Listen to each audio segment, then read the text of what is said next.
Hi geometry students, this is Mrs. Larson. I'm giving you just a quick little video refresher on how to solve some equations that you learned in Algebra 1, solving 2 to 3 step equations.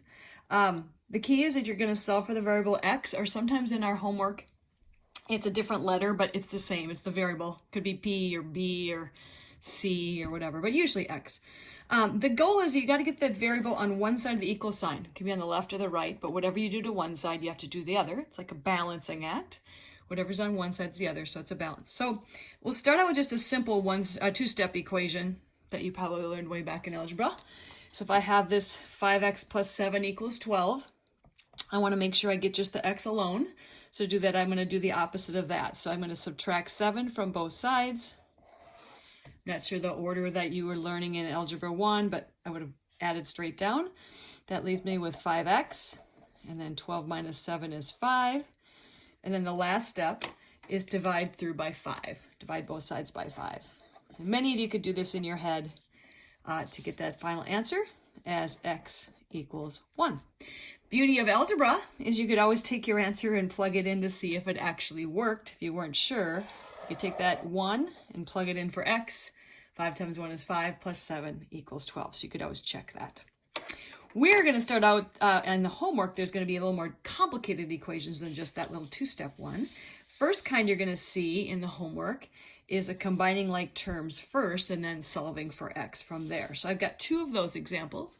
The first one here, I have this little equation here, 2x minus x plus 7 equals negative 9.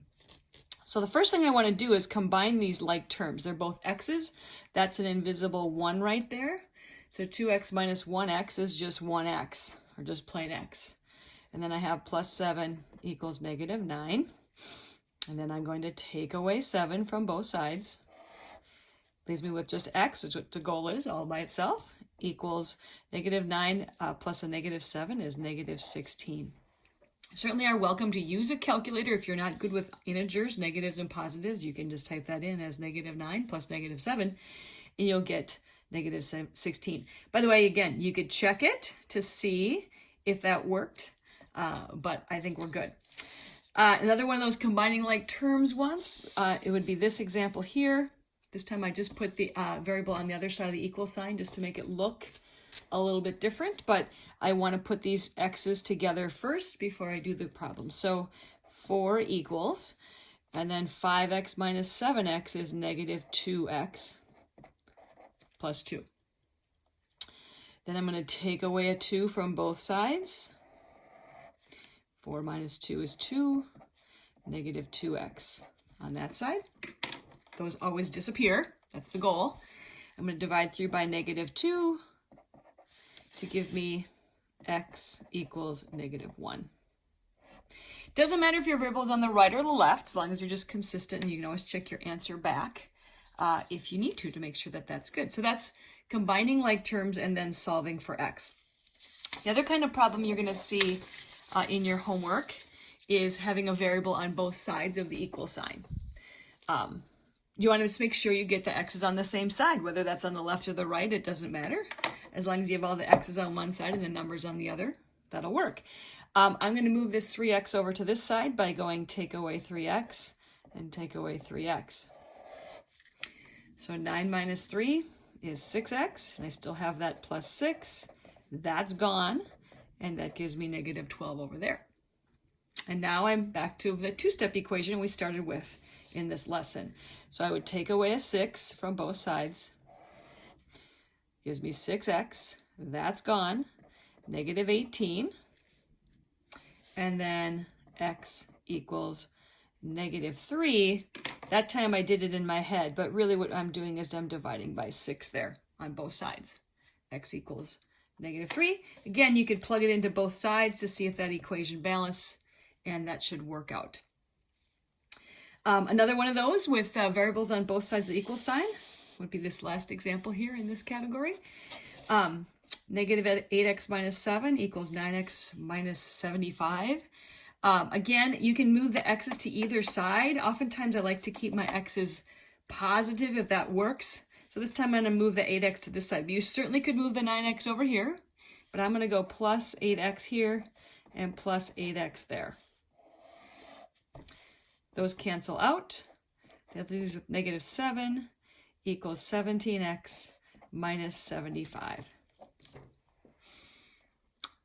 Then I'm going to want to move that 75 over by adding 75.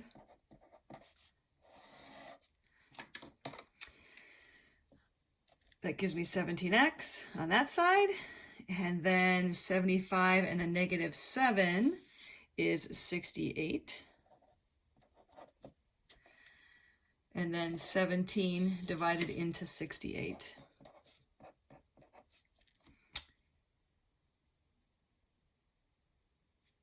Should give you 4. Now, we've been doing problems that come out to whole numbers. At the very end of this lesson, I'm going to talk about, well, what if they don't come out to whole number? What are we supposed to do then? And I'll talk about that at the very end. Most of your homework will be covered by just that spot there.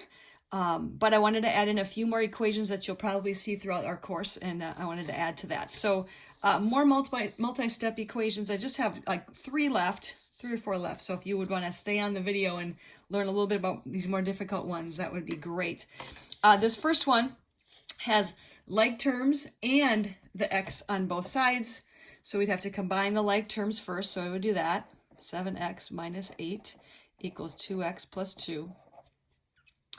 And then take away 2x from both sides. 5x would be that one, minus 8. And that still would be 2. Then I'm going to have to add 8.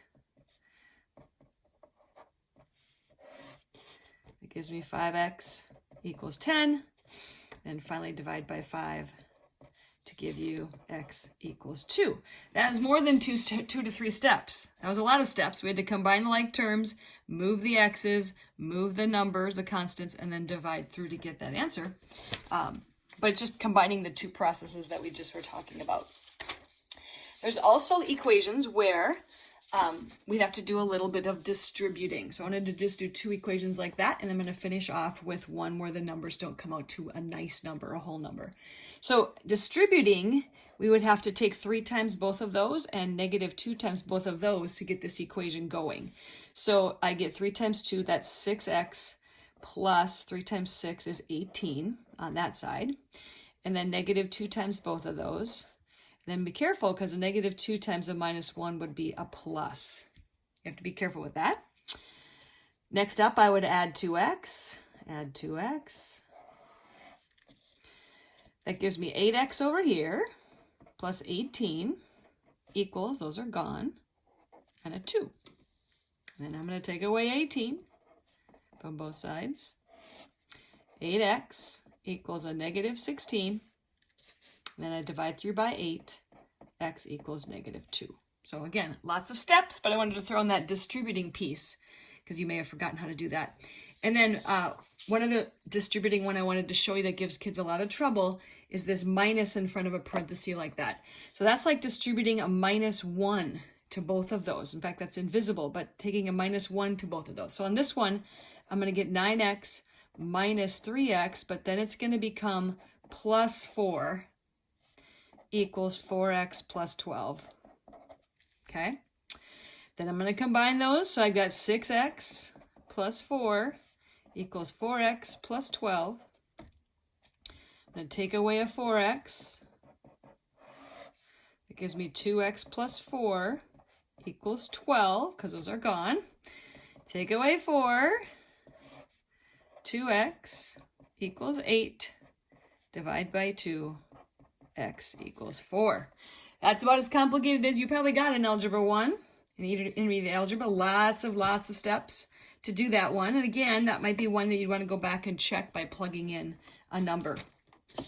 And then lastly, I just want to throw in one that the numbers do not come out to whole numbers, or what we call nice numbers. So I'll add that as number 9.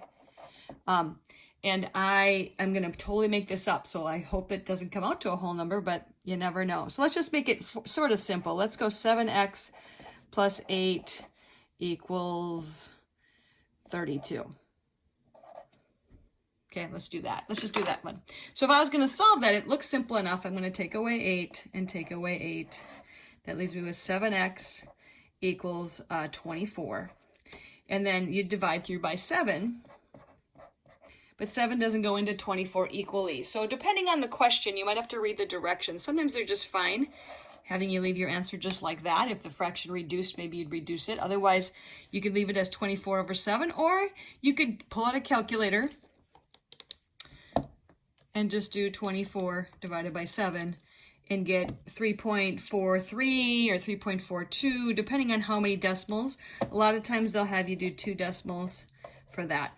But oftentimes you can just leave it as a fraction. So that's solving equations, a little review of that.